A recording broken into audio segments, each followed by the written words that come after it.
여러분의 구독과 좋아요, 댓글이 영상을 만드는 힘이 됩니다. 요양원에 갇힌 엄마의 충격적 선택. 새벽 5시, 고요한 주택가의 첫 새소리가 들린다. 62세 윤경은 평소와 다름없이 잠에서 깨어났다. 35년간 초등학교 교사로 일했던 그녀에게는 이른 기상이 몸에 밴 습관이었다. 남편을 떠나보낸 지 3년. 두 자녀는 각자의 삶을 살기 위해 멀리 떠났다. 이제 이 큰 집에는 그녀 혼자뿐이다. 아침 일상은 항상 같았다. 화장실을 다녀오고 미지근한 물 한 잔을 마신 뒤 정원에 물을 주고 간단한 아침을 해먹는 것.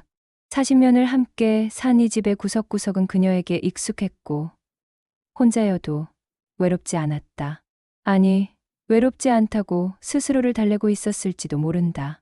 화장실을 가려고 일어서는 순간 갑작스러운 어지러움이 그녀를 덮쳤다. 마치 누군가 그녀의 머리를 세게 흔든 것 같았다. 중심을 잡으려 침대 끝을 붙잡았지만 몸이 말을 듣지 않았다. 다리에 힘이 빠지고 시야가 흐려졌다. 쿵 소리와 함께 바닥에 쓰러진 그녀는 허리와 다리에 극심한 통증을 느꼈다. 움직일 수 없었다. 다리를 움직이려 해도 전혀 반응이 없었다.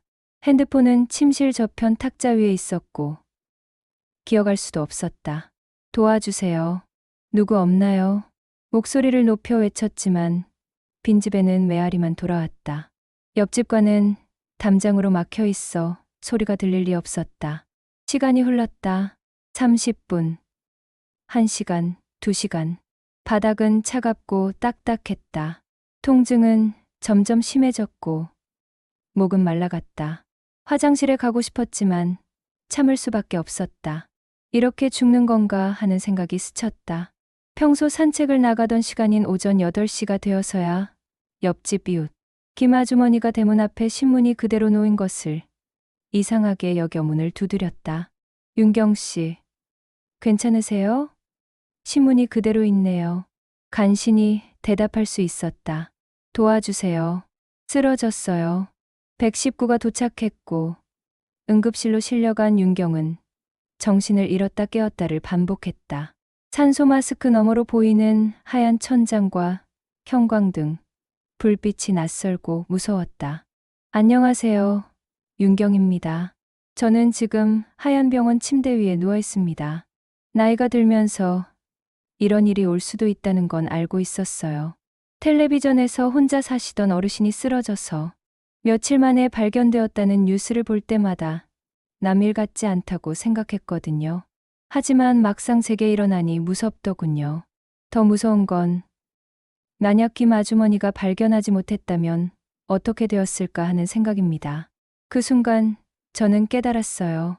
나이 든다는 게 이런 거구나. 언제 어떤 일이 일어날지 모르고 그 일이 일어났을 때 혼자서는 어쩔 수 없다는 것을. 이 사건이 제 인생을 완전히 바꿔놓을 줄은 그때 몰랐어요.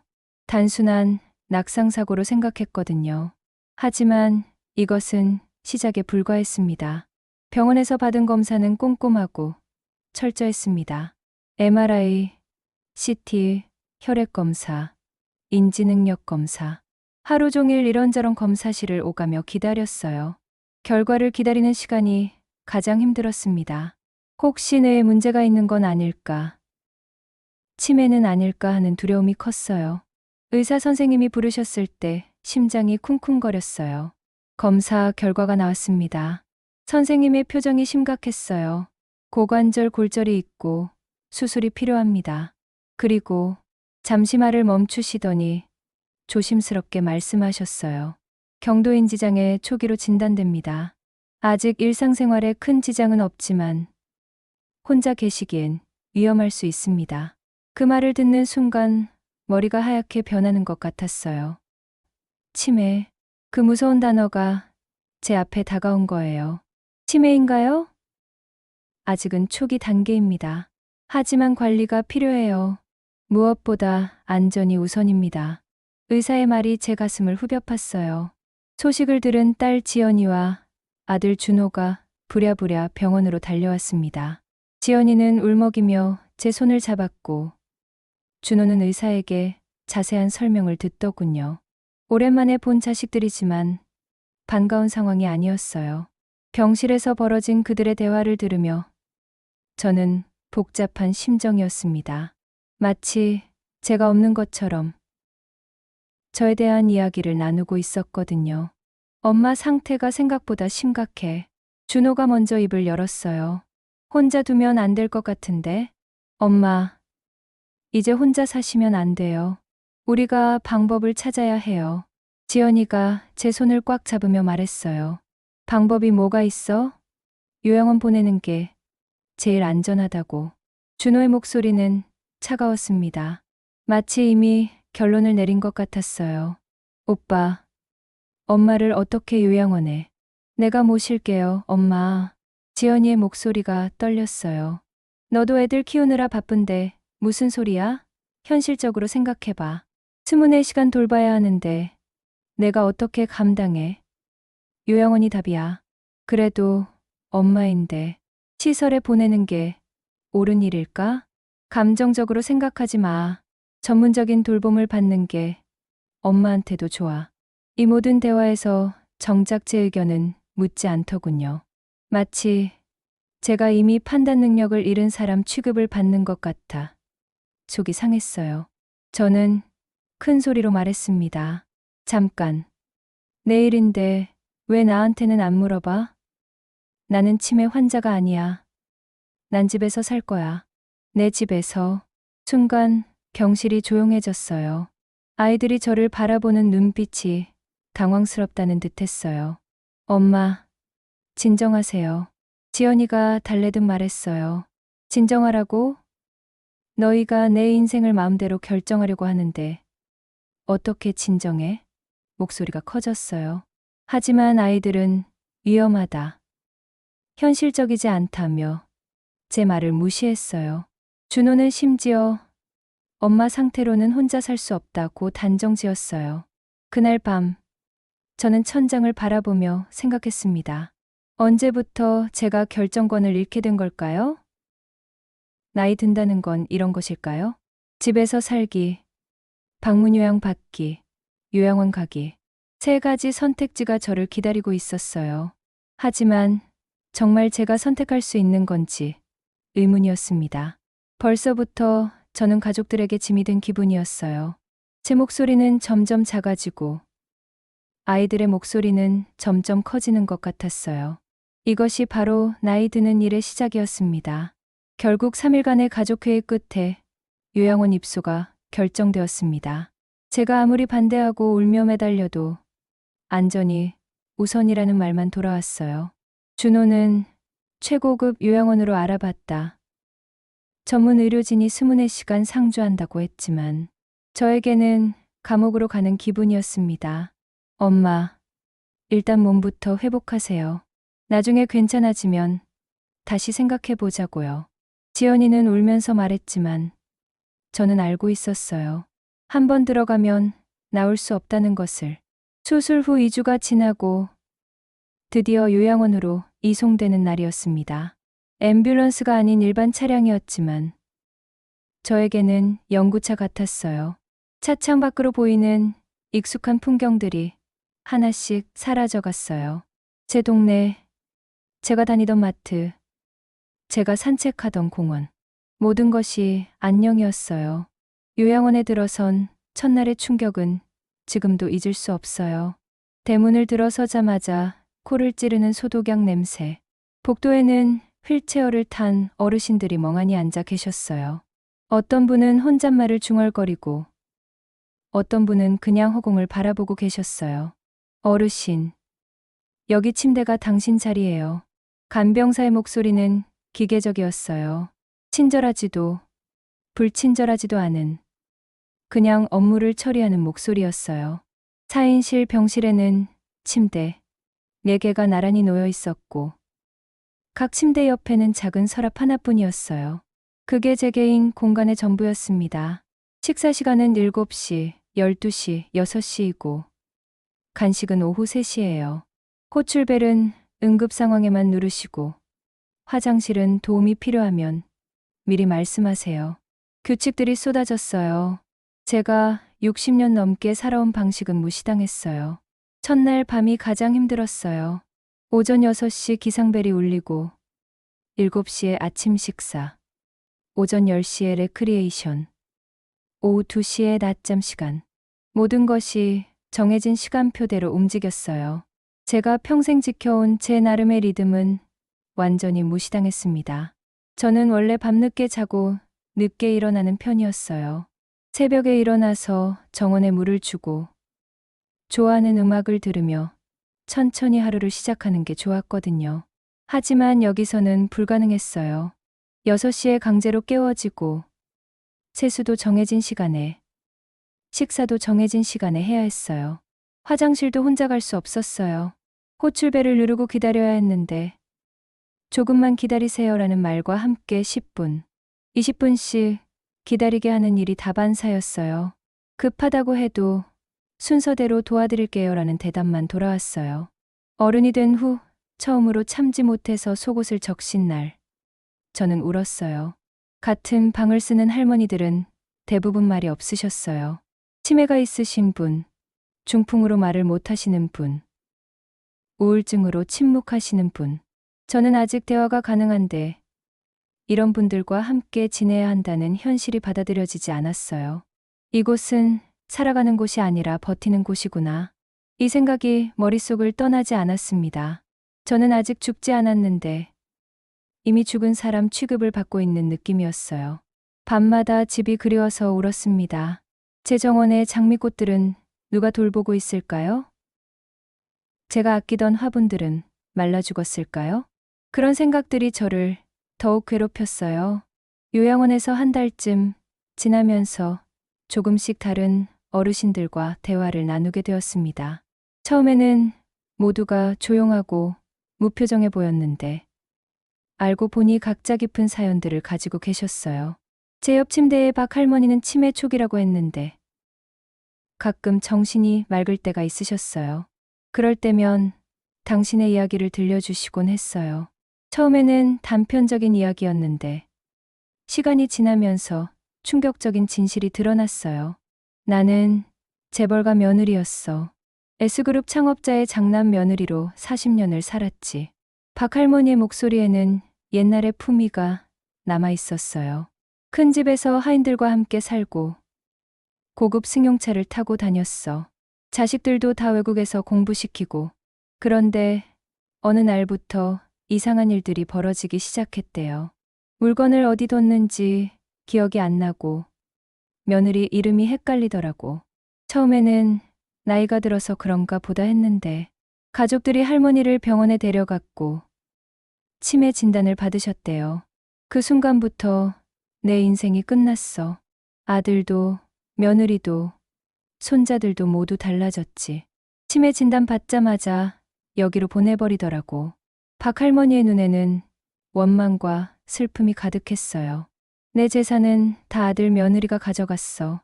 법적으로는 내 명의지만 나는 여기 갇혀 있으니까 상관없지 뭐. 더 충격적인 건 그 다음이었어요. 가끔 며느리가 와서 서류에 도장 찍으라고 해. 뭔지도 모르고 찍었는데 나중에 알아보니 재산 처분 관련 서류더라고. 나는 이제 없는 사람 취급이야. 저는 소름이 돋았습니다. 돈이 많고 적고가 중요한 게 아니었어요. 치매만 걸리면 가족조차 등을 돌린다는 게 무서웠어요. 나이가 들면 누구나 이런 처지가 될 수 있다는 게 더욱 무서웠고요. 복도 끝 방의 최할아버지는 더 가슴 아픈 사연이 있으셨어요. 할아버지는 75인데 치매는 없으셨어요. 다만 당뇨와 고혈압으로 관리가 필요한 상태였죠. 내가 왜 여기 있는지 아나? 할아버지가 쓴웃음을 지으며 말씀하셨어요. 자식들이 내 집을 팔려고 해서 여기 보냈어. 강남에 있는 집이 20억은 될 텐데. 그걸 노리고 있지. 자식들은 할아버지를 요양원에 보내놓고 할아버지 명의의 집을 처분하려고 한다는 거였어요. 법적으로는 내 집이지만 나는 여기 갇혀 있고 애들은 내 집을 팔려고 해. 이게 말이 되나? 할아버지는 변호사에게도 상담을 받아봤지만 자식들이 치매가 있다고 거짓으로 진단서를 만들려고 한다는 거였어요. 나는 멀쩡한데 치매라고 하고 내 재산을 가져가려고 해. 이게 자식들이 할 짓인가? 할아버지의 눈에서 눈물이 흘렀어요. 이런 이야기들을 들으며 저는 밤잠을 이루지 못했어요. 혹시 준호도 제 집을 노리고 있는 건 아닐까? 제가 정말 치매에 걸리면 저도 저분들처럼 될까? 두려움이 점점 커져갔습니다. 나도 결국 저렇게 될까? 이 생각이 머릿속을 맴돌며 저를 괴롭혔어요. 제가 평생 교사로 일하며 모은 재산, 제가 사랑하는 집, 제 존재 자체가 조금씩 사라져가는 것 같았습니다. 이곳에서는 개인의 역사도, 감정도, 존엄도 중요하지 않았어요. 그저 관리해야 할 대상 중 하나일 뿐이었습니다. 하지만 가장 무서운 건 이런 일들이 당연한 일처럼 여겨진다는 것이었어요. 직원들도, 가족들도, 심지어 다른 어르신들조차 원래 그런 거야. 나이 들면 어쩔 수 없지 하며 체념하고 있었어요. 과연 이게 정상적인 사회일까요? 면회일이었습니다. 대부분의 어르신들은 가족이 오기를 기다리시지만 저는 복잡한 심정이었어요. 지연이는 매주 빼먹지 않고 찾아왔지만 준호는 한 달 만에 처음 왔어요. 그것도 둘이 함께요. 엄마, 어떠세요? 많이 좋아지신 것 같은데요. 준호의 인사는 형식적이었어요. 제 상태를 진심으로 걱정하는 것 같지 않았어요. 반면 지연이는 제가 야윈 것을 보고 눈물을 글썽였어요. 엄마, 밥은 잘 드시고 계세요? 여기 음식이 입에 맞나요? 지연이가 걱정스럽게 물었어요. 사실 요양원 음식은 짜고 단조로웠어요. 집에서 해먹던 김치찌개, 된장국이 그리웠지만 괜찮다고 대답할 수밖에 없었어요. 면회실에서 잠깐 이야기를 나누던 중 준호가 본론을 꺼냈어요. 엄마, 집 관리가 힘들어요. 비어있는 집 관리비도 나가고 전기세, 수도세도 계속 나오고 그래도 집은 그냥 둬야지. 내가 돌아갈 집인데 제가 말했지만 준호는 고개를 저었어요. 솔직히 말씀드릴게요. 엄마가 다시 집에서 사실 수는 없어요. 정리 좀 해야겠어요. 정리라니? 무슨 정리? 가슴이 철렁했어요. 매매든 전세든 현실적으로 엄마가 다시 집에서 사실 수는 없잖아요. 인지장애도 있으시고 혼자 지내기엔 위험해요. 제 머리가 하얗게 변하는 것 같았어요. 내가 아직 살아있는데 벌써 내 집을 논하느냐? 목소리가 떨렸습니다. 그 집은 내가 내 아버지와 함께 40년을 산 곳이야. 내 모든 추억이 담긴 곳인데 어떻게 그런 말을 하니? 엄마, 감정적으로 생각하지 마세요. 엄마 건강 상태로는 집으로 돌아가는 게 불가능해요. 현실을 받아들이셔야죠. 준호의 목소리는 차가웠어요. 마치 이미 결론을 내린 것 같았어요. 그리고 솔직히 관리비가 만만치 않아요. 매달 관리비, 세금, 수리비 이런 식으로 나가면 나중에 엄마 병원비도 문제가 될 것 같은데요. 그때 지연이가 울먹이며 끼어들었어요. 오빠, 너무해요. 엄마 앞에서 어떻게 그런 말을 해요? 엄마, 집으로 모실게요. 내가 다 감당할게요. 우리 집 가까이로 이사해서 매일 돌볼게요. 하지만 준호는 고개를 저었어요. 지연아, 현실적으로 생각해. 너도 애들 키우느라 바쁜데 어떻게 엄마까지 돌봐? 남편 눈치도 봐야 하고 차라리 여기서 전문적인 돌봄을 받는 게 낫다고 저는 알고 있었어요. 지연이에게는 키워야 할 아이들이 있고 직장도 있다는 것을요. 제가 그 가정에 들어가면 모두가 힘들어질 거라는 것도 알고 있었어요. 하지만 그렇다고 해서 제 집을 팔아버리는 게 옳은 일일까요? 집은 절대 팔면 안 돼. 제가 단호하게 말했어요. 그게 내 마지막 희망이야. 언젠가 돌아갈 수 있다는 희망 말이야. 엄마, 희망만 갖고는 안 돼요. 현실을 봐야죠. 준호의 말에 분노가 치밀었어요.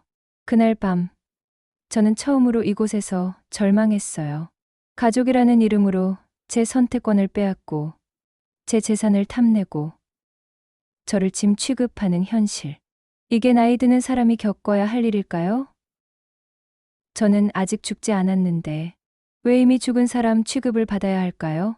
면회를 마치고 돌아가는 아이들의 뒷모습을 보며 깨달았어요. 나이가 든다는 것은 단순히 몸이 약해지는 것만이 아니구나. 가족들에게 점점 짐이 되어가고, 경제적 부담이 되어가고, 결국에는 처리해야 할 문제가 되어간다는 것. 그리고 그 모든 과정에서 정작 본인의 의사는 점점 중요하지 않게 된다는 것을요. 어제까지 제 옆 침대에 누워 계시던 김 할머니가 돌아가셨습니다. 85세이셨고 치매 말기 상태였어요.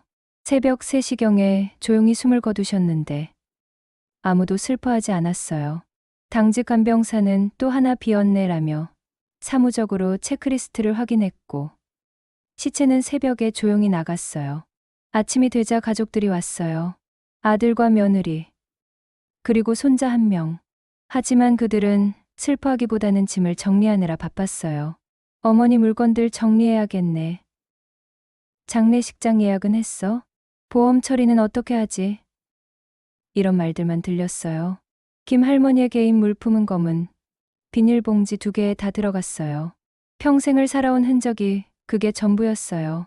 가족들은 장례식장에서 만나자며 서둘러 나갔고 오후에는 새로운 어르신이 그 자리에 누우셨어요. 마치 아무 일도 없었던 것처럼요. 그 모습을 보며 소름이 돋았어요. 한 사람의 생이 이렇게 무의미하게 끝나는 걸까요? 김 할머니는 6.25 전쟁을 겪으시고 어려운 시절에 자식들을 키우시고 평생을 살아오신 분인데 마지막이 이렇게 쓸쓸해도 되는 걸까요? 그날 저녁 식당에서 김 할머니 자리가 비어 있는 걸 보며 또 다른 충격을 받았어요. 직원들은 한 자리가 비었네. 내일부터 식사 인원 조정해야겠다고 말하더군요. 김 할머니라는 한 사람의 존재가 그저 한 자리, 한 인원으로만 기억되는 거였어요. 일상도 점점 비참해졌어요. 화장실에 가고 싶어 호출벨을 눌러도 잠깐만 기다리세요라는 말만 들었어요. 15분, 20분. 참을 수 없어서 혼자 일어서려다 넘어질 뻔했죠. 그러면 간병사는 왜 혼자 일어서려고 그래요? 다쳐서 어떻게 할 거예요? 라며 저를 혼냈어요. 제가 급해서 그랬다고 설명해도 규칙은 규칙이라며 들어주지 않았어요. 심지어 이런 식으로 하시면 가족분들께 연락드려야 한다고 위협하기까지 했어요. 저는 마치 말 안 듣는 아이가 된 기분이었어요. 약도 무엇인지 모른 채 삼켜야 했어요. 이건 뭐 하는 약이에요? 라고 물으면 처방전대로 드시면 돼요 라는 답만 돌아왔어요. 부작용은 없나요? 언제까지 먹어야 하나요? 같은 질문들도 의사 선생님이 알아서 하실 거예요 라는 대답뿐이었어요. 제 몸에 들어가는 약인데 저는 알 권리도 없는 걸까요? 목욕도 정해진 날에 정해진 시간에 해야 했어요. 일주일에 2번, 화요일과 금요일 오전에만 가능했어요. 오늘은 목욕날이 아니에요 라는 말을 들으며 더러운 몸으로 참고 기다려야 했어요. 제가 언제 씻고 싶은지, 제가 어떻게 씻고 싶은지는 전혀 중요하지 않았어요. 밤마다 잠들기 전 생각했어요. 내가 사람이 아니라 관리 대상이구나. 제 의견은 중요하지 않고, 제 감정도 중요하지 않고, 제가 원하는 것도 중요하지 않았어요. 그저 안전하게 관리되기만 하면 되는 존재. 밥을 주고, 약을 주고, 안전하게 보관하면 되는 물건 같은 존재. 이것이 존엄한 노년일까요? 이것이 걔가 평생 교사로 일하며 꿈꾸던 은퇴 생활일까요? 저는 아직 생각할 수 있고, 느낄 수 있고, 원하는 것이 있는 사람인데 왜 이런 취급을 받아야 할까요? 분노와 절망이 교차하며 저를 짓눌렀습니다. 그런데 가장 무서운 건 이런 생활이 계속되면서 저도 점점 무감각해진다는 것이었어요. 처음에는 화가 나고 분했는데 점점 그냥 체념하게 되더군요. 어차피 내 말을 들어주지 않을 텐데 뭐. 그냥 참고 살자 하는 마음이 들기 시작했어요. 제 존재가 점점 작아져가는 걸 느꼈어요. 더 이상 이렇게 살 수는 없었어요. 김 할머니의 죽음을 보고 다른 어르신들의 절망적인 이야기들을 들으면서 깨달았어요. 이곳에 계속 있으면 저도 점점 사라져갈 거라는 것을. 저는 결심했습니다. 반드시 집으로 돌아가겠다고. 그러려면 혼자서도 일상생활을 할 수 있다는 것을 증명해야 했어요. 재활치료 시간이 제일 중요했어요. 물리치료사 선생님이 천천히 하세요. 무리하지 마세요라고 해도 저는 사력을 다했어요. 보행 연습, 근력 운동, 균형 감각 훈련. 아픈 것도 참고 끝까지 해냈어요. 다른 어르신들은 왜 그렇게 무리해?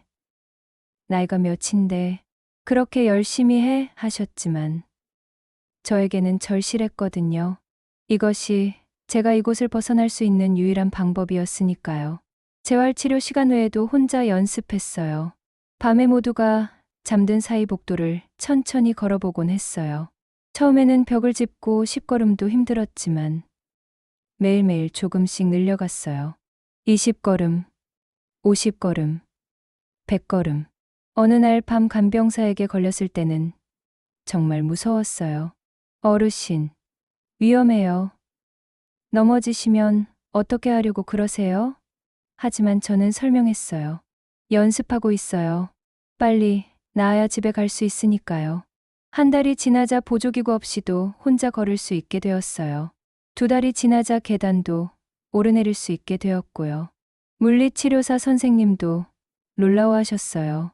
정말 열심히 하시네요. 이 정도면 일상생활에 큰 지장이 없을 것 같은데요. 약 복용도 스스로 관리하기 시작했어요. 간병사들 몰래 약 이름과 효능을 수첩에 적어놨어요. 고혈압약, 당뇨약, 소화제, 언제, 어떤 약을 얼마나 먹어야 하는지 정확히 파악했어요. 제 건강은 제가 책임져야 한다고 생각했거든요. 인터넷이 되는 요양원 컴퓨터를 이용해서 제 병에 대해서도 공부했어요. 경도인지 장애가 무엇인지, 어떻게 진행되는지, 어떻게 관리해야 하는지 의사 선생님보다 더 자세히 알게 되었어요. 작은 일상들도 스스로 해내려고 노력했어요. 세수하기, 머리 빗기, 옷 입기, 양말 신기. 간병사의 도움 없이 할 수 있는 일들을 하나씩 늘려갔어요. 처음에는 시간이 오래 걸리고 힘들었지만 하루하루 조금씩 나아졌어요. 식사도 스스로 할 수 있게 되었고 침대에서 일어나 화장실에 가는 것도 혼자 할 수 있게 되었어요. 물론 여전히 간병사들은 위험하다. 도와드릴게요라고 했지만 저는 거절했어요. 혼자 할 수 있어요. 연습이 필요해요. 목표는 하나였어요. 집으로 돌아가 존엄을 지키며 살겠다. 이 생각만으로 버틸 수 있었어요. 제 정원의 장미꽃들을 다시 돌보고 제가 좋아하는 시간에 일어나고 제가 원하는 음식을 해먹고 제가 보고 싶은 사람들과 만나고 그런 평범한 일상을 되찾고 싶었어요. 그게 바로 제가 원하는 존엄한 삶이었어요. 거창한 게 아니에요. 그저 제 의지로 제 하루를 살아가는 것. 제가 원하는 것을 선택할 수 있는 것. 그것만으로도 충분했어요. 3개월이 지나자 눈에 띄게 달라졌어요. 다른 어르신들도 직원들도 제 변화를 놀라워했어요. 정말 대단하시네요. 이 정도면 집에서도 충분히 지내실 수 있겠어요 하는 말들을 듣기 시작했어요. 드디어 희망이 보이기 시작했어요. 3개월간의 재활 끝에 주치의와 면담이 있었습니다. 그동안 제가 얼마나 노력했는지, 얼마나 달라졌는지 보여드릴 수 있는 기회였어요. 떨리는 마음으로 진료실에 들어갔어요. 의사 선생님은 제 걸음걸이부터 살펴보셨어요. 혼자 걸어오셨네요. 계단은 어떠세요? 네, 계단도 괜찮아요. 천천히 하면 문제 없어요. 일상생활은 어느 정도 가능하신가요? 세수, 식사, 화장실 모두 혼자 할 수 있어요. 약도 스스로 챙겨 먹고 있고요. 선생님은 여러 검사를 다시 해보셨어요. 균형 감각 테스트, 근력 테스트, 인지 능력 테스트. 결과를 확인하시더니 놀라신 표정이었어요. 정말 많이 호전되셨네요. 처음 오셨을 때와는 완전히 다르세요. 고관절도 잘 붙었고 보행에 전혀 문제가 없어요. 인지 능력도 안정적이고 이 정도면 독립적인 생활이 가능할 것 같은데요. 가슴이 뛰었어요. 그럼 집에서 살 수 있다는 말씀이세요? 네. 단 조건이 있어요. 정기적인 건강 관리와 응급 상황에 대비할 수 있는 시스템이 필요해요. 방문 요양, 서비스나 가족의 정기적인 확인 같은 것들 말이에요. 그런 것들만 있으면 혼자 살아도 괜찮다는 거죠? 네. 충분히 가능하다고 봅니다. 오히려 본인이 원하는 환경에서 사시는 게 정신 건강에도 좋을 것 같아요. 그 말을 듣는 순간 눈물이 났어요. 드디어 집으로 돌아갈 수 있다는 희망이 확실해진 거예요. 바로 지연이에게 전화했어요. 지연아, 의사 선생님이 집에서 살 수 있대. 드디어 집으로 갈 수 있어. 엄마, 정말요? 의사 선생님이 그러셨다고요? 지연이도 울먹이며 기뻐했어요. 엄마, 제가 모실게요. 우리 집 근처로 이사할게요. 매일매일 돌봐드릴게요. 하지만 저는 이미 결심한 바가 있었어요.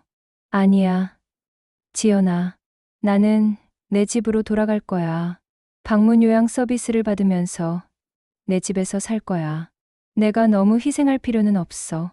하지만 엄마, 혼자 계시면 걱정하지 마. 난 이제 혼자서도 할 수 있어. 3개월 동안 열심히 준비했거든.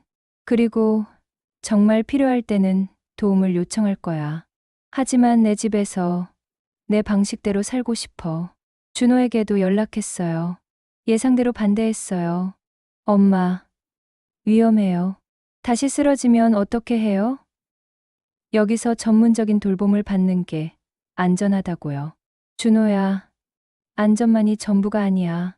나는 존엄하게 살고 싶어. 내 집에서 내가 원하는 방식으로 말이야. 그래도 내 선택이야. 위험을 무릅쓰고라도 내 집에서 살겠다. 그게 내가 내린 결론이야. 이번에는 제가 굽히지 않았어요. 3개월간의 재활과 노력이 저에게 자신감을 주었거든요. 저는 할 수 있다는 것을, 제가 아직 제 삶의 주인이 될 수 있다는 것을 증명해냈으니까요. 드디어 퇴원하는 날이 왔어요. 요양원을 나서며 그동안 함께했던 어르신들께 인사했어요. 박할머니는 부럽네. 집으로 돌아간다니. 나도 언제 집에 갈 수 있을까라고 하셨어요. 최할아버지는 행복하게 사세요. 자유롭게 사세요라며 손을 흔드셨어요. 간병사들과 직원들도 나와서 인사해 주셨어요. 정말 대단하세요. 이렇게 회복되신 분은 처음 봐요. 집에서도 건강하게 지내세요. 진심 어린 격려의 말들이었어요. 집에 도착했을 때의 그 감동은 평생 잊을 수 없어요. 3개월 만에 본 제 집, 제 방, 제 침실. 모든 것이 그대로 있었어요. 지연이가 미리 와서 청소를 해뒀더라고요. 냉장고에는 반찬들도 가득 채워놨고 화분들도 새로 들여놨더군요. 정원으로 나가니 제가 그렇게 걱정했던 장미꽃들이 더욱 아름답게 피어 있었어요. 이웃들이 돌봐준 덕분이었어요. 윤경 씨, 돌아오셨네요. 얼마나 기다렸는지 몰라요. 김 아주머니가 반갑게 인사해 주셨어요. 방문 요양사 선생님도 그날 오후에 오셔서 앞으로의 계획을 세웠어요. 하루에 4시간씩 주로 가사 도우미와 건강 체크를 해주시기로 했어요. 나머지 시간은 제가 자유롭게 보낼 수 있었어요. 첫날 밤, 제 침대에 누워서 제 천장을 바라보며 생각했어요. 이것이 바로 집이구나. 이것이 바로 자유구나. 제가 원하는 시간에 일어나고 제가 원하는 음식을 해 먹고 제가 원하는 일을 할 수 있는 곳. 바로 여기가 제가 찾던 존엄한 삶의 공간이었어요. 지금 저는 집 마당에서 햇살을 받으며 이 이야기를 하고 있어요. 요양원에서의 3개월은 제게 많은 것을 알려줬어요. 존엄이라는 게 무엇인지, 선택권이라는 게 얼마나 소중한지, 그리고 나이가 들어도 포기하면 안 되는 것들이 무엇인지를. 물론 완전히 예전 같지는 않아요. 몸도 예전만큼 자유롭지 않고 가끔 깜빡하는 일도 있어요. 하지만 중요한 건 제가 제 삶의 주인이라는 것이에요. 제가 선택하고, 제가 결정하고, 제 책임하에 살아간다는 것. 내 삶은 아직 끝나지 않았다. 이것이 제가 지금 느끼는 마음입니다. 비록 몸은 예전 같지 않지만 제 의지로 제 삶을 살아갈 수 있다는 것. 그것이 바로 존엄한 노년의 시작이라고 생각해요. 여러분도 언젠가는 나이가 들고 저와 비슷한 상황에 처하게 될 거예요. 혹은 여러분의 부모님이 그런 상황에 계실지도 모르죠. 그때 제 이야기를 기억해 주세요. 나이가 든다고 해서 존엄을 포기할 필요는 없다는 것. 선택권을 포기할 필요는 없다는 것. 그리고 포기하지 않고 노력하면 다시 일어설 수 있다는 것을 말이에요.